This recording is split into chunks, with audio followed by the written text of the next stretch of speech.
بعض अहबाब ने पूछा है कि अगर कोई शख्स नमाज इशा में 4 रकात फ़र्ज, 2 रकात सुन्नत और 3 रकात वितर अदा कर देता है तो क्या उसकी नमाज इशा हो जाएगी।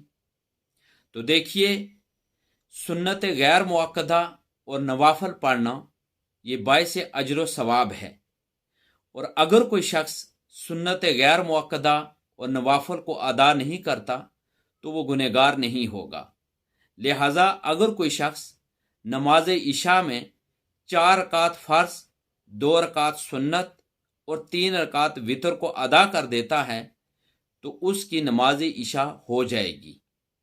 लेकिन बेहतर ये है कि सुन्नत गैर मुअक्कदा और नवाफल को भी अदा कर दिया जाए।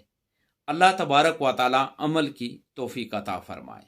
दीन की बात फैलाना सदक़े जारिया है। सवाब की नीयत से वीडियो को शेयर जरूर कीजिए। जज़ाकल्लाह।